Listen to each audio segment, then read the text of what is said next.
Hey guys, welcome back to yet another episode of Dunce Cap and everything. I'm Will McQuigg, SideFan16, saying hello to all you Anime Vice Series YouTubers and, internet users alike, So without further ado, I'll get right into it and everything. If you're a big fan of this series as I am, or bigger, I mean, there are plenty bigger fans than me of this series, but you would know this intro song. You would know what series I'm going to be talking about right now, and so yeah, I got right here. It's from Bandai Entertainment, so that really narrows it down. Not too much I watch from Bandai. But this is the anime legends of Code Geass, Lelouch of the Rebellion, first season, so also sort of known as R1, but Code Geass is usually just called Code Geass and not Lelouch of the Rebellion, but that's just part of it. So I have this. I actually picked it up the other day from Best Buy. It was they had it priced for $30 with all my coupons and everything and gift cards that I had for Best Buy. I bought it for less than $7, so not bad at all, I'd say. It's all 25 episodes. 6 discs here. And it's got a flip page here. The others. So a really good buy. Everything. I actually bought this cheaper than I bought this, because I bought this from Best Buy. So everything Code Geass that I have, I've bought from Best Buy. And this is this giant limited edition box that they did for Code Geass or whatever. It's really cool. I really like the box and everything like that, and then just flips up and slides down in.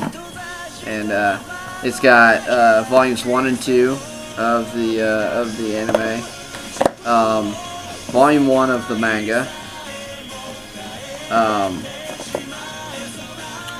some booklets here of character art,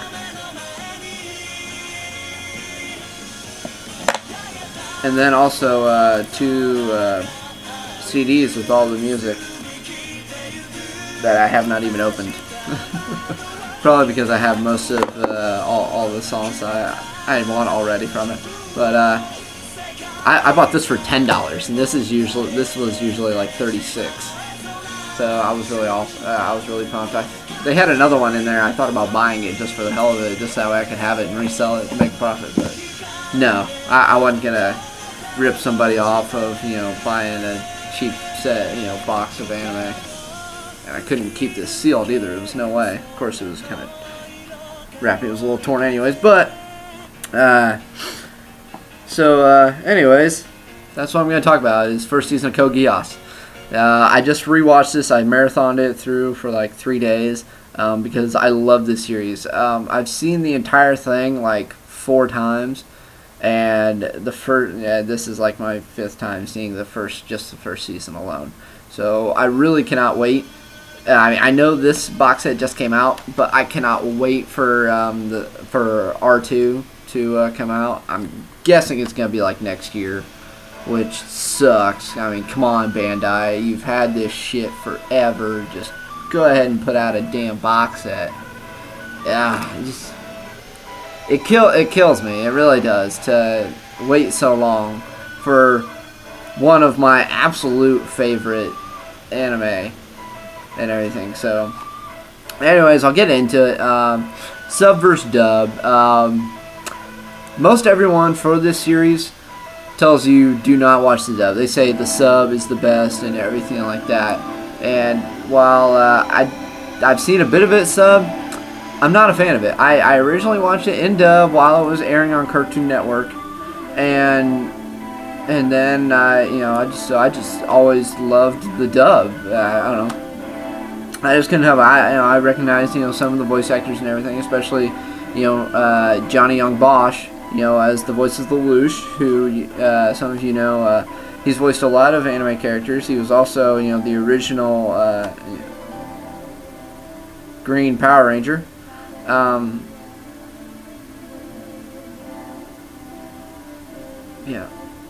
Yeah, I think that's right. Yeah. Well, it's been a long time. Yeah, Green Power. But I mean, he also voices, you know, Ichigo in Bleach, you know, for the English dub and everything, and he's done multiple other voices, you know, for things as well. So he's got, you know, quite a, you know, repertoire and everything. But a lot of people just feel like he doesn't quite catch the depth of Lelouch, and I don't know. I just feel he does. I really like his voice as Lelouch. I mean, I love Lelouch as a character. I like Lelouch as a character actually more than I like Light as a character. And I love Light as a character because I strongly agree with so much that Light does. And I strongly agree with so much that Lelouch does. And I'm not going to sit here and compare those two because that battle gets fought all the time between, you know, the comparisons, you know, between Lelouch and Light. So I won't do that. But I mean, I really love his character for that, and so I think Johnny Young Bosch is good, and so I just overall enjoy the dub, you know, and everything. So yeah, that's kind of how I feel on that and everything. The animation, it's done by Clamp. Some people don't like Clamp. I have no problem with Clamp. I mean, I've seen a number of series from all sorts of, you know, art studios. So I mean, I enjoy a lot of different, you know, styles, and I think this style works pretty well because I mean it's generally pretty close. I mean it's pretty close to the manga, but I find it a lot better than the manga and everything. So here you go. Yeah, you know, that's, you know, the art from Volume 1 of the manga, and I mean, I like it a lot better. There's more detail and everything and all that. And so that's kind of what I have to say about that, you know, for the animation and everything. I mean, I enjoy it. It's not real detailed, of course, but I mean, it works quite well. And I mean, it's got its moments where there's a bit better animation than others and everything. So, but story-wise, you know, the story is about Lelouch. That's it. No, I'm just kidding. I'll explain it better. Lelouch, him and his disabled and blind younger sister are disowned and sent off to Japan, known as Area 11, because they were a prince and princess of the Holy Britannian Empire, but they were sent away as bargaining tools to Japan to just kind of be there, and so everyone thought that they were dead and everything like that, and because they changed the name, and they've been under the care of a family who fell from power and everything because they supported you know, Lelouch and Nunnally and everything. So but it's basically first season follows Lelouch getting a power from a witch, and this power is known as Geass, and Geass affects people differently, you know, based upon, I guess, kind of what their desires are, what kind of power they need. Now, Geass actually, I did some research on, and I wrote like a poem on it and shit like that, you know, real goofy. But the Geass power in this anime is based off old Irish lore for the power Geass, where, yeah, usually it'd be like a witch that would make a contract with you, but what usually how the lore tells it is that you just couldn't do something, or like you had to do something. It was like a crutch, kind of like in Darker Than Black. You have to do a payment for using your powers. It's kind of like that, you know, if you know what I'm talking about there and everything. That's kind of how the lore tells, you know, the usage of the power. But the thing is, with the lore, you can have more than one. And the thing is that if you have one and then you have another one and they contradict each other, then you're just straight up gonna die, because you would die if you disobeyed, you know, one of the Geass, one of the contracts. You would just die. There, I think so. that's kind of how what the story or what the Geass power in here is based off of and everything. So I found that really interesting, especially because I'm a virus descendant. So yay me. So I mean that's kind of how that, and then you know it's just Lelouch forming together his rebellion. He's getting people together, you know, to in a way fight for his cause. But he's also fighting for the cause of Japan to go against the Britannian Empire, because he wants to destroy Britannia. He wants to, you know. Yeah, you know, basically kill his father is what he wants to do. Yeah, his father is his enemy, Charles, and so he's, you know, this is just the big battle of that, and it's really fun because it's another one of those series for me that it's smart and eloquent, and it's got a bit of everything. It's got the comedy, it's got a little bit of romance, it's got, you know, some dirtiness in it. It's got your action, your suspense, it's smart. So for me, this is an all-around series. That's why I love this series so much, is because for me it's just it encompasses just about everything I enjoy from anime. And so I don't know, that's just for me just how I don't know. I can't exactly describe it quite right enough. I don't know. But well, anyways, you got the characters. You got Lelouch here, known as mostly as Lelouch Lamperouge, even though his actual name is Lelouch Le Britannia. And then you got C2 here, who you hear her actual name gets said like 3 times. It's conveniently muted out. So really, that's one of the things that pisses me off a lot about this. But I mean, so that's kind of, those are kind of the 2 main characters. Then you got Charles, and then you got Suzaku, Lelouch's best friend from childhood and everything like that.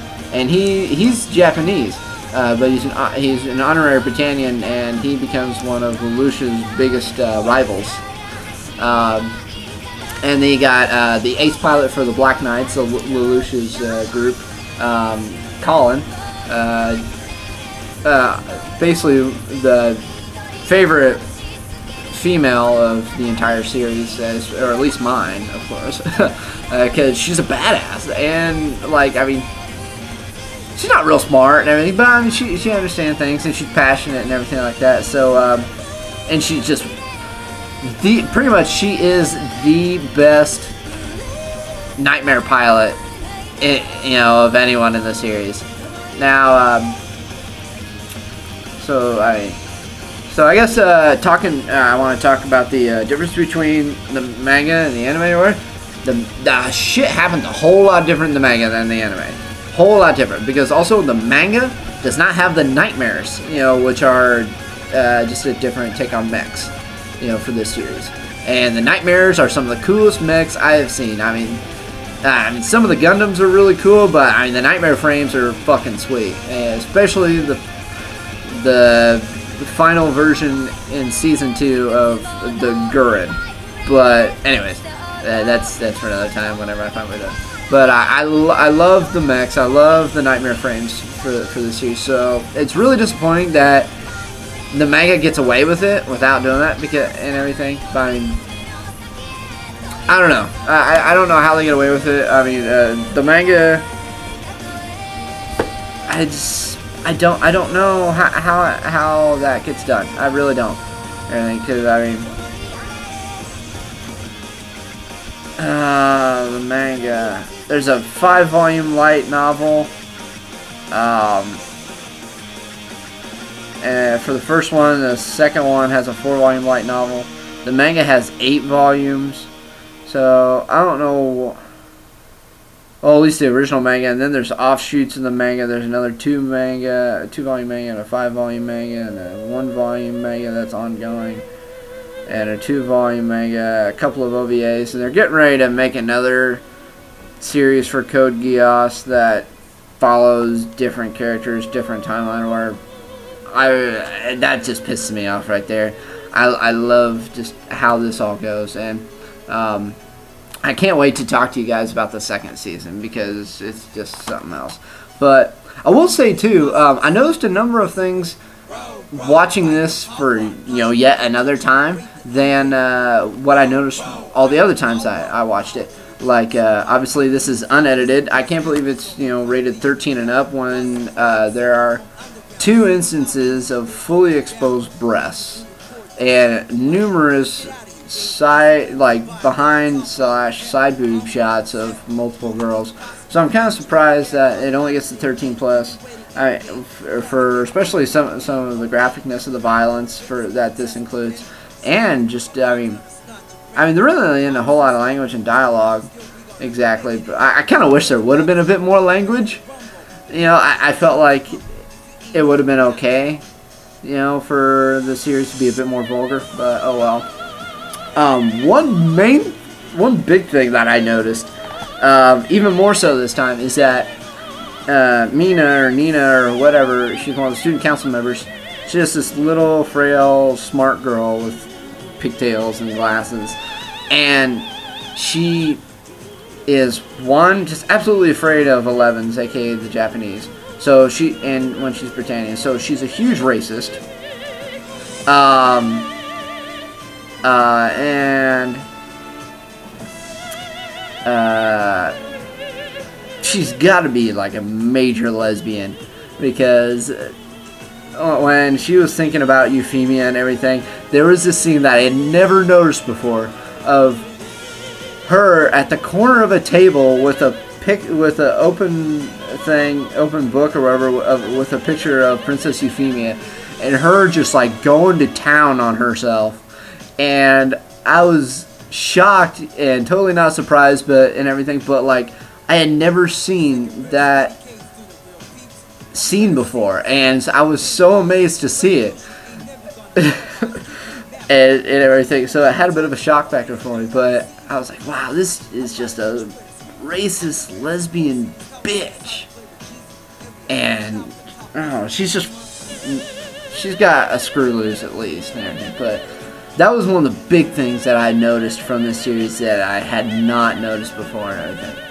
That, and I had totally forgotten about that giant, huge, just absolutely fucking irritating ending of this series. The cliffhanger pisses me off so much.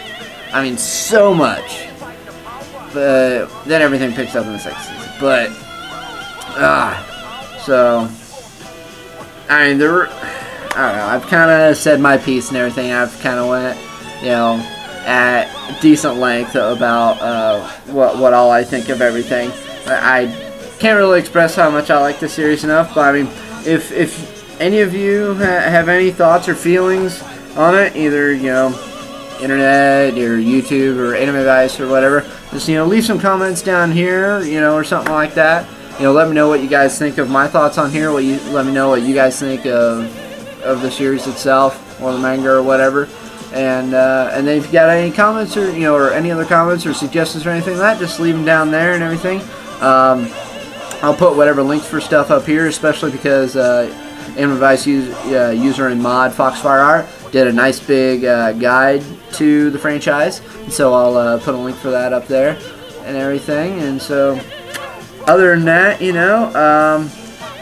I don't got a whole lot much else left. So until next time, and until I got Code Geass R2, So alright, man. Row, row, fight to power. Peace.